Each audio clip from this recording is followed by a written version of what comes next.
Today we're going to talk about the FAME model of education. We're going to talk a good deal about this particular model of education, why it's different, and it's particularly apropos that we have Toyota sponsor this section. So again, thank you for the opportunity to be here and for sponsoring this information. Thank you all for joining us today as we jump into what this is. So you've been hearing about FAME, so let's start moving into semantics here.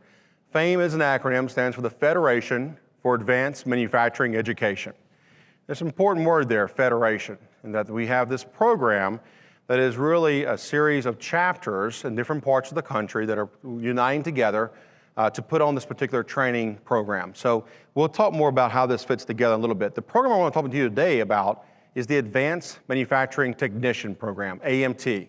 So you hear me say AMT when I reference the program and also when I reference the students themselves. They are AMTs that are enrolled in the AMT program. These individuals are multi-skilled maintenance technicians, and we're going to talk a lot about how we build this and how we make them the global best. The FAME triangle is a big part of that. The FAME triangle represents the three equal elements. I say equal, this is seems very common, but it's not very common. How do we take three things, professional behaviors, our technical skills development, and lean learning, and put equal emphasis on all three to create global best? Not to introduce one at a time, a little bit here and there, but to put equal emphasis on all of them. And that triangle is a very powerful impact part of what makes FAME so very special. So we think about how we got to this point. I want to start with Toyota again. Toyota created this as a training program internally to make sure they were meeting their needs for skilled individuals, particularly for multi-craft skilled individuals. At the time this was created, that was not very common. We had a lot of single craft technicians, but not so much multi-craft. That's what met the needs of Toyota at the time, and they used this extensively for a couple decades. At some point, we began to build this out and utilize this in conjunction with Tier 1 suppliers and other manufacturers in their immediate area in Georgetown, Kentucky, and we began at that time to have what we now have in terms of a chapter, a group of collaborating employers who are working with a common college provider to meet a singular need for a group of employers, a sector partnership, if you will.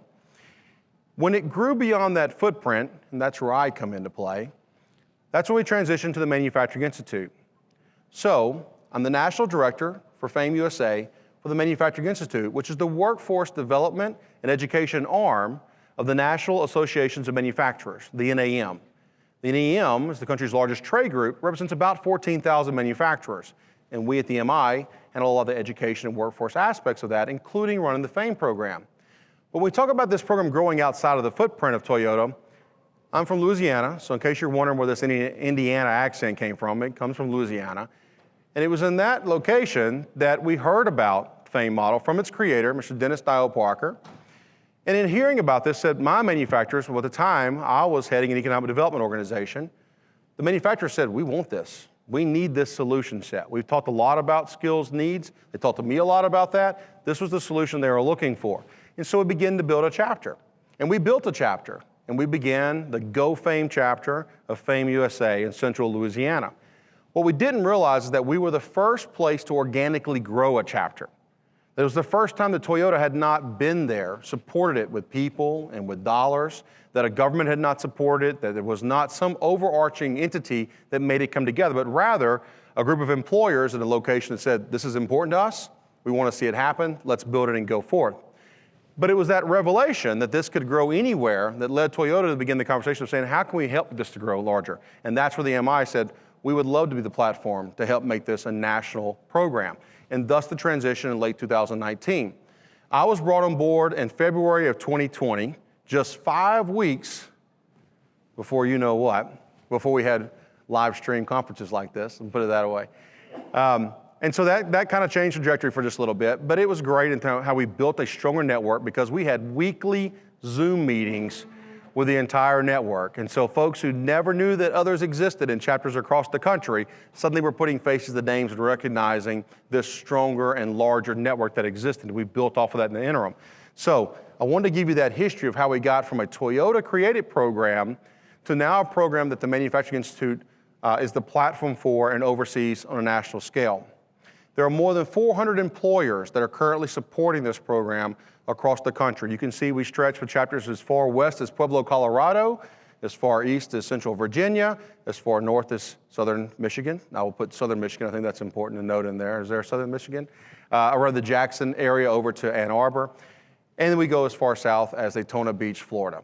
You can see there's certainly a Midwest manufacturing backbone in that map there, but we are seeing more and more opportunities to move this program out in an even wider scale. Now, I told you this earlier. This is not the tagline that just rolls off your tongue, but it's really important. Global best, entry-level, multi-skilled maintenance technicians. That's what we're creating with the AMT program. The FAME model, AMT program. You see the bullets below that, that's how we do that. And I'm gonna spend some time now in this presentation to talk about how we do those different pieces, how we approach each part of this. But it's the multi-craft piece, it's the entry-level piece, and it's the global best. All those are important, and I'll talk about how we get to that point with each of these. So let's start off with the entry-level aspect of it. Who goes in the program? We are usually recruiting, and about 80% of each cohort of students is coming from the traditional pool, which means individuals that right now, in the next week or two, are graduating from high school. We are recruiting in the high schools to bring individuals directly out of high school into employment and into this program to start the fall semester after they graduate in the spring. That's where most of the applicants come from, but not all. About 20%, and that number's growing, are also coming from our non-traditional workforce pool. That is mainly incumbents. But think about also veterans who are re-entering the workforce. Think about those who are reskilling and upskilling.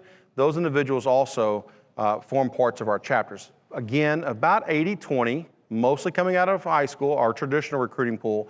But we are seeing with the labor changes in the last couple of years that we have more and more employers who are finding ways to invest in individuals that are already employed by them, perhaps in production, and moving them into this kind of a training program.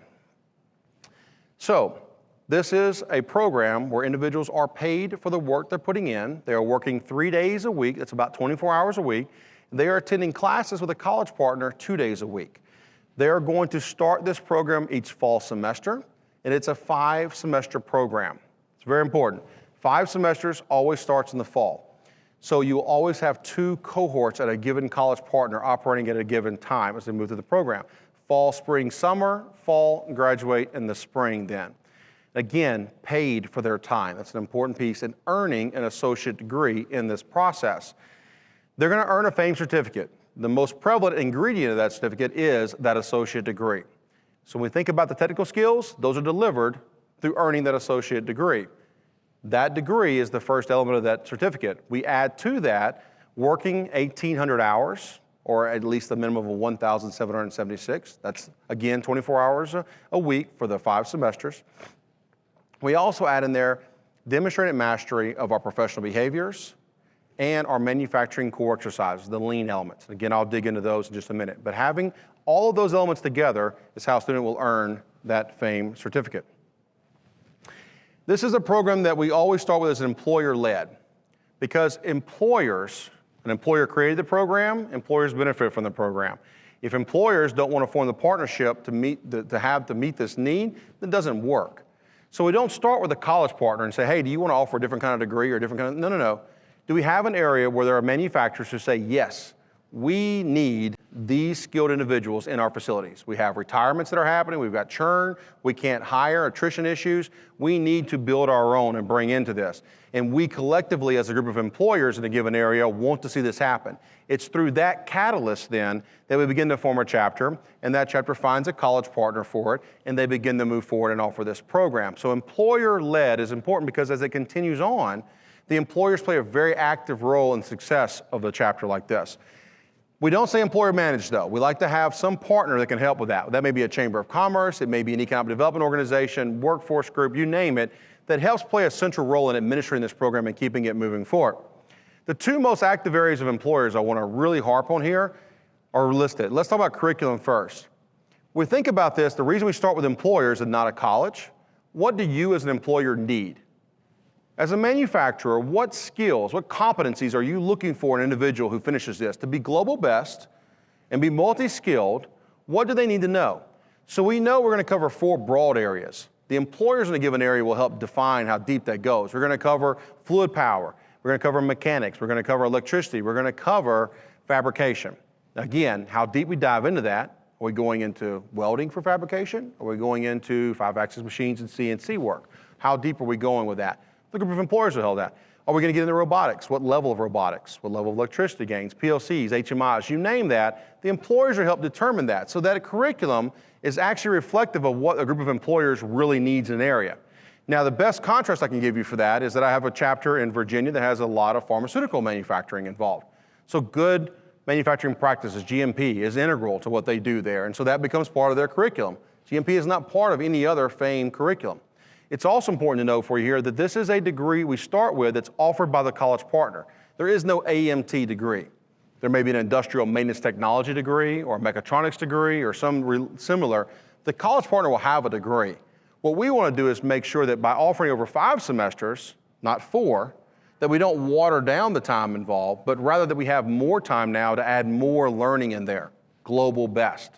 How do we make sure that we utilize the full window of 5 semesters to meet every skills need that this group of employers needs to have in that area? That's why we have a longer period. That's why we get really involved in that curriculum discussion. And then recruitment. Anybody who's trying to hire anybody knows how hard it is to get people into facilities these days, and it's harder every single day.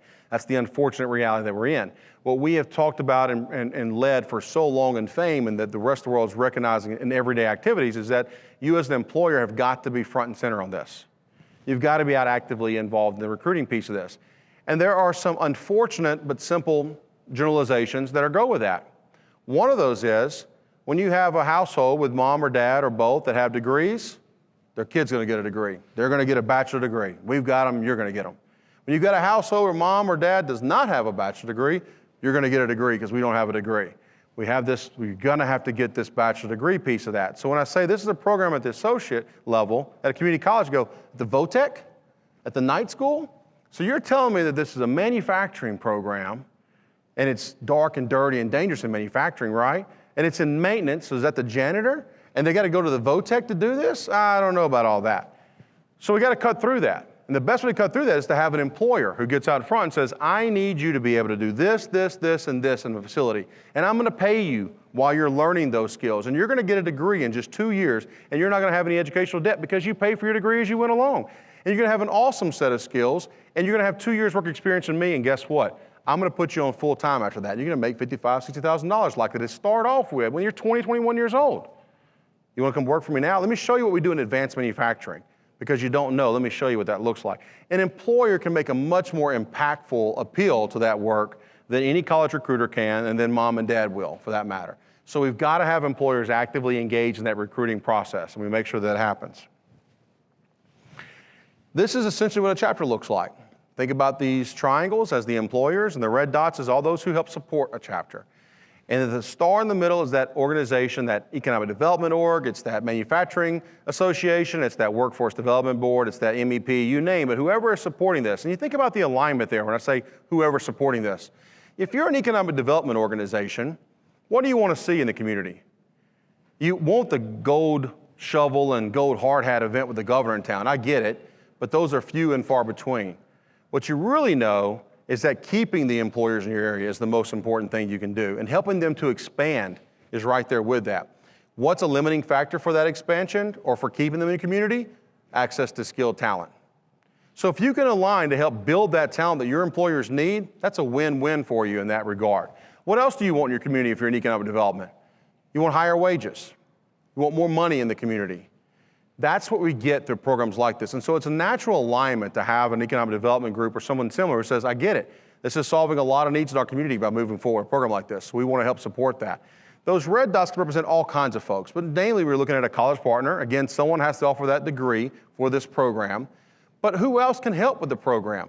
What are the barriers to move individuals into gainful employment like this? Is it because of transportation? Is it because of awareness for CTE programs? Whatever it may be. That's where we want to make sure those folks are at the table and understand what's happening. So this, again, is a chapter structure that makes these successful.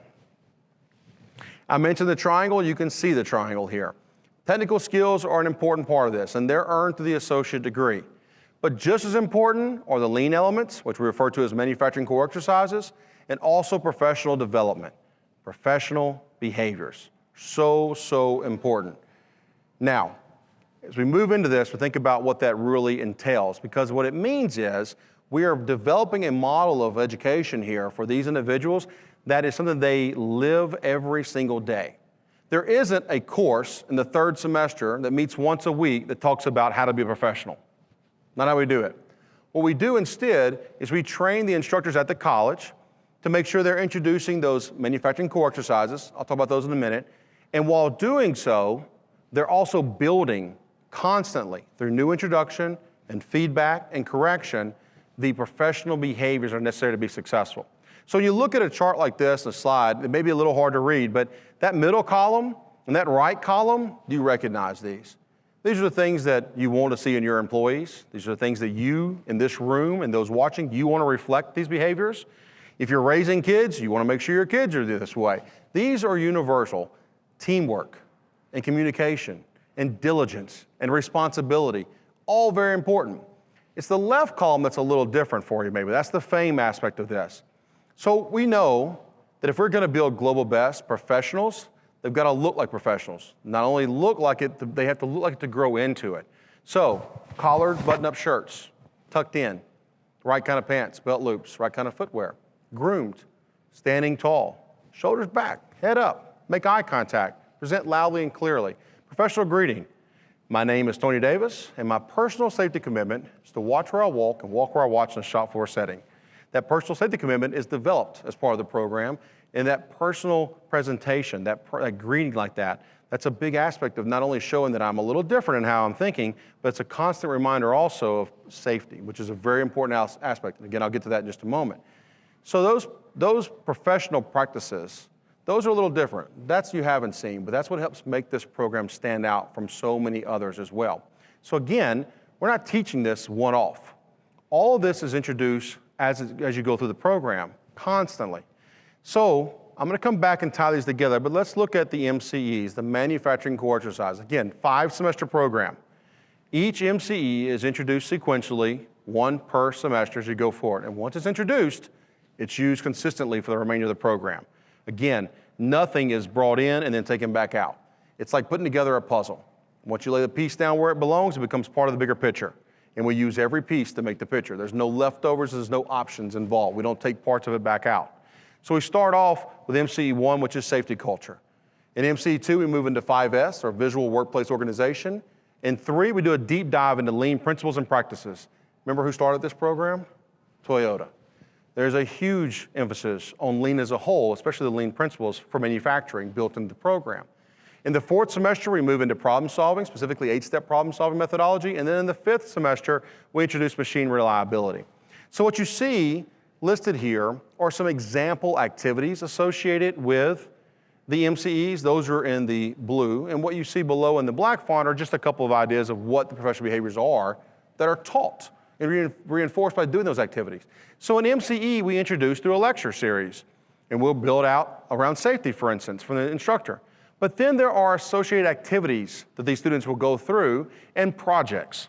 So an individual in this program is going to recognize in their 2nd semester, they're going to learn about 5S. Guess what? They're going to identify a 5S project to do on the college side. And once they finish that successfully, they're going to have one approved and identified on the work side. And they're going to add value to their employer by completing a 5S project at work, on the shop floor somewhere.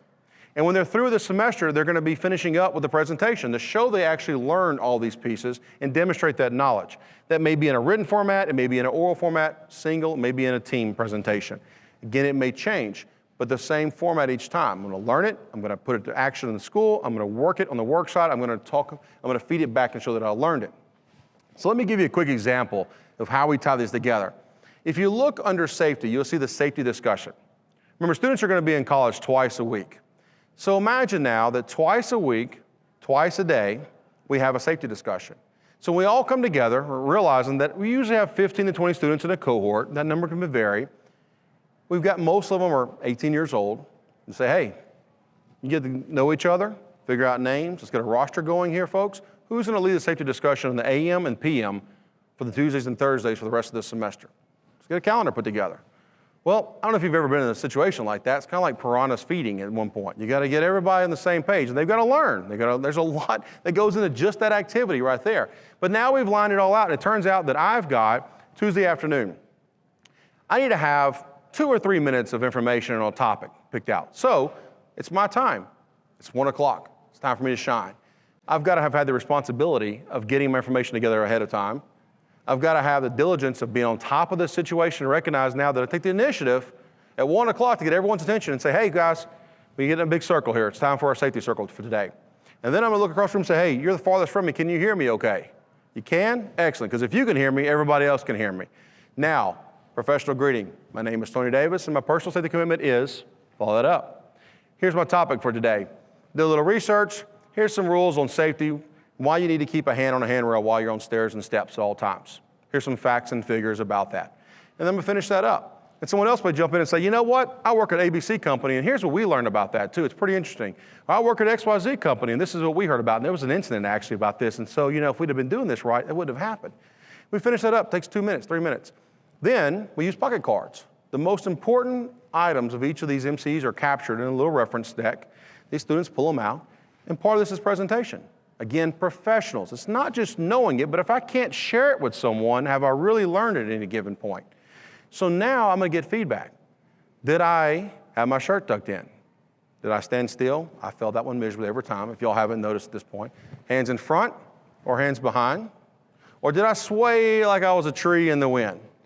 Did I make eye contact around the circle as I spoke? Did I speak loudly and clearly? Did I speak too fast, too slow? There's a little quiz basically here. And I'm gonna get the feedback from my peers in this circle of what I did right and what I did wrong.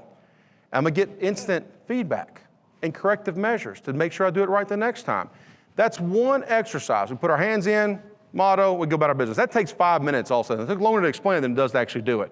But again, everyone in that cohort is gonna do this. We do this twice a day, twice a week, and forever. Not just the first semester, but it's part of what we do every time.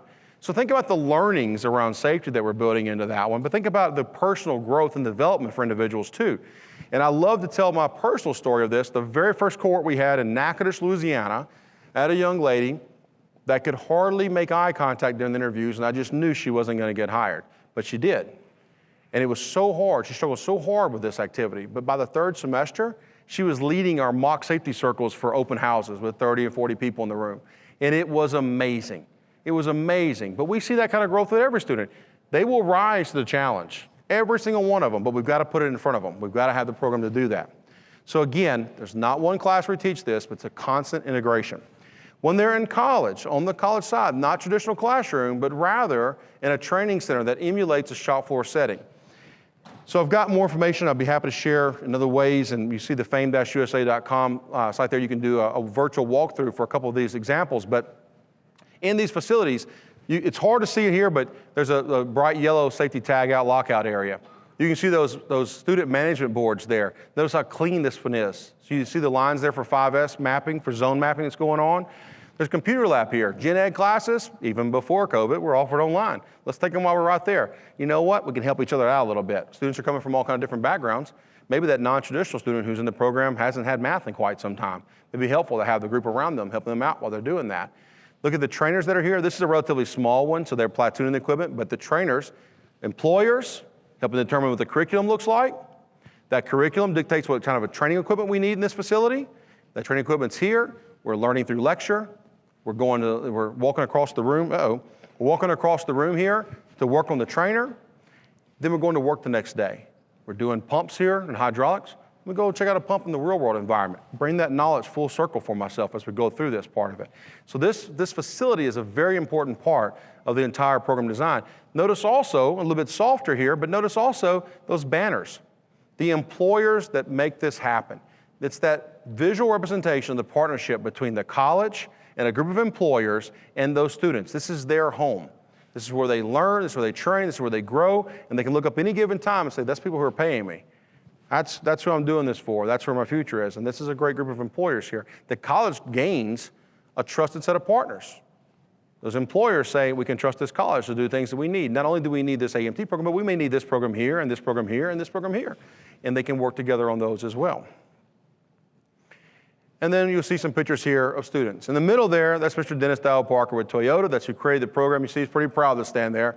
Notice these students. Shirts tucked in, collar, button up, hands in front, hands behind, standing tall, well groomed. They present a nice image, don't they? They're not all professionals on day one. But if we follow the rules of the program, we put all the elements of the program together, they are professionals, they are global best, entry-level, multi-skilled maintenance technicians when they come out on the other side of this program. It is different and it works. Around all of this, think of the model and think of AMT as a nexus. It's not at the beginning, nor is it the end, but rather it's a joining point. There's a career pathway, and this is really important. The perception of manufacturing, I hit that earlier. We know that there's a negative perception. Overall, there's actually a pretty positive perception. It's been growing. We've been researching that at the MI. Unfortunately, while it grows, and I say manufacturing is great, I'm also the same person that goes back and says, but I don't want my kid to go into it. It's the funniest thing. If you cross-reference it, we have lots of folks who will say it's great, and then they'll go back and say, yeah, but I wouldn't encourage my kid to go into it. So we got to keep working on that. There's a perception mismatch out there. We've got to work on that. Events like Manufacturing Day, or Manufacturing Week, or Manufacturing Month, opportunities to bring people into your facilities and see what modern manufacturing really looks like are critical to manufacturing as a whole. And in programs like this, individuals have got to know what opportunities they have out there. So the idea of perception and changing the perception is huge. So how do we do that? Well, we have to start in a K-12 environment. We've got to start young. It doesn't mean going into a third grade classroom and saying, I'm with ABC Company and I'm here to tell you about a maintenance role. That's not what it means. But it does mean introducing STEM. It means how do you work with summer camps? What are you doing for robotics support and for other programs that may lead individuals into manufacturing? How are you building awareness of your brand, of manufacturing in your local schools? What do they know about manufacturing? Because guess what? What they don't know is actually on you as a manufacturer. What they don't know in your community is on you. You have the opportunity to change that, and you've got to do so, both for your sake, but also for manufacturing as a whole. And we need more people in manufacturing. We are going to be woefully short. We're woefully short today. The trend line is not good over the next several years for open jobs in manufacturing that we cannot fill.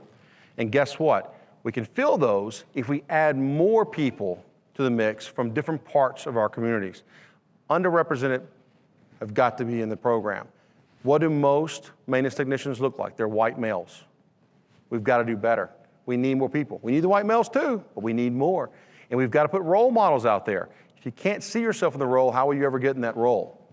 So we've got to make sure that we're being very intentional about who we put in front of children, in front of potential audiences to say, look at what modern manufacturing looks like, look who works in modern manufacturing, and you can be part of that as well. We've got to do that intentionally. It doesn't happen by accident, and it won't change if we don't change how we do that. So there's an opportunity to build a pipeline into a program like this, but there's also opportunities beyond that. Again, think of the value for employers. And this is an amazing program in that it provides the skills needs that employers are looking for, but also provides an amazing opportunity to change lives for the students who go into it.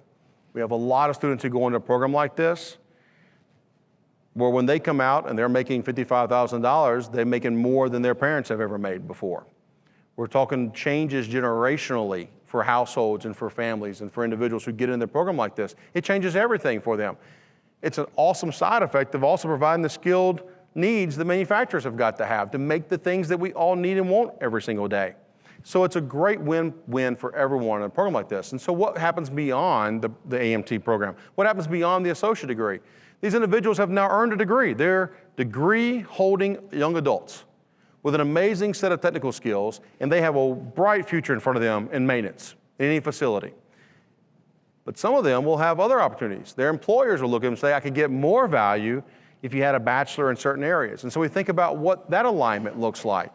And so we've got these alignments. And so I'll give you a couple of shout outs on some examples. Northwood University, partners. Northwood recognizes the value of the associate experience for AMT individuals.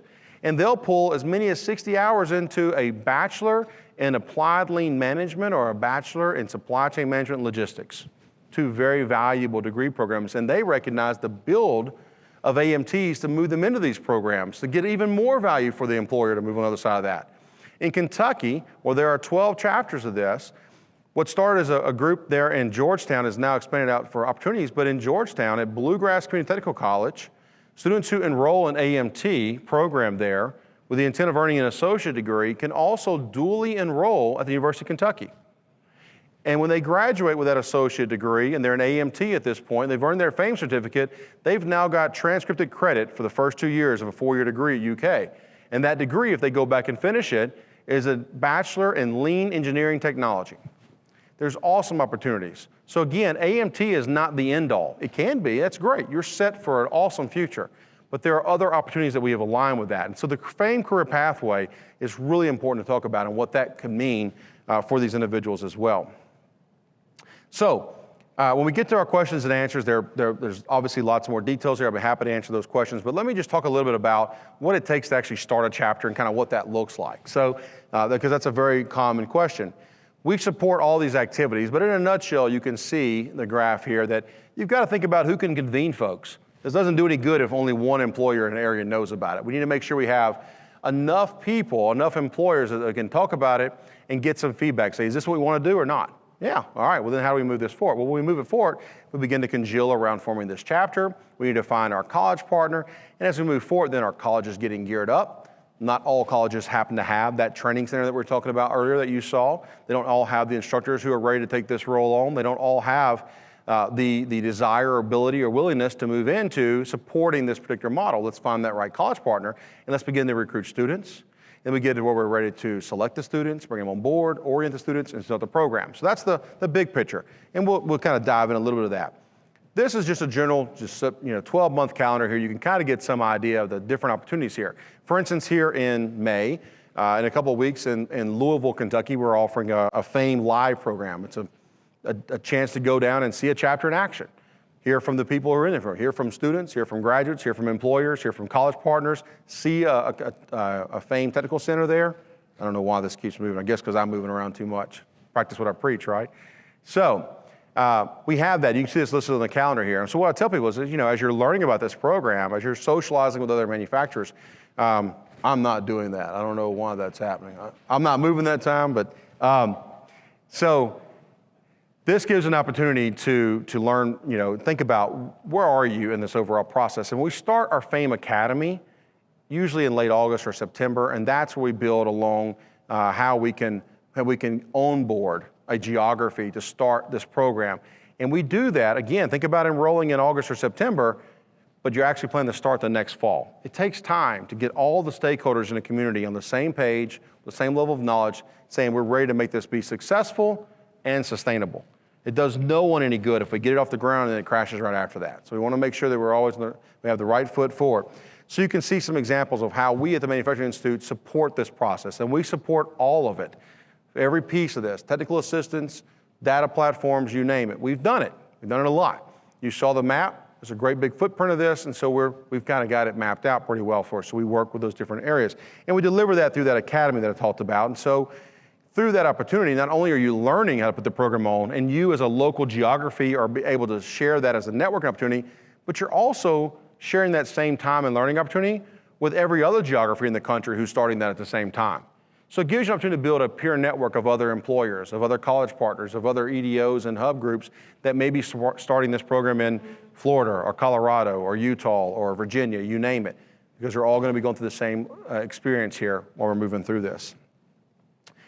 And then you can see the academy there, again, starting in August, and the idea that as we work you through not only getting all of the formation aspects of this, but then your recruiting process, getting the college partner lined out, making sure they're set up for this, and then moving into student selection, hiring, orientation, and starting the program. And then finally, the other big question comes up, well, it sounds great, but what does it cost? Well, let's talk about that. So one thing to keep in mind, first and foremost, is that you are paying, as a manufacturer, you're paying for the students who are working. So I don't want to understate that. They're working approximately 24 hours a week, so there are wages involved with that part of it. But to actually participate in the program, you be part of a chapter here. You're going to want to make sure that when you're paying those AMTs that it's competitive. Now, my tongue-in-cheek barometer on that, or the litmus test, I should say, is if you are passing by a McDonald's sign on the way to your facility that says we're paying $18 an hour, you have a hard time getting skilled maintenance trainees to work for $10 an hour. So just keep that in mind. We talk about competitive wages. It's the world that we live in today. So making sure you're keeping up with that part. Each chapter determines what their fee structure looks like. So if there's 10 employers in that chapter, what are we going to put in the pot to operate this? Most dollars are going towards marketing. How do we build awareness of the program, make sure we're moving people into the program? And then within that, and so we think expectations for that usually are less than $2,000 for the employer, which is frankly a drop in the bucket when you think about lost wages in terms of turnover and churn for many employment opportunities. And so finally, the last line there is how we support. We support through an annual fee to the MI, and that's just part of that budget that you're putting together as a chapter there. So pretty straightforward aspect of it. So again, very attainable for companies.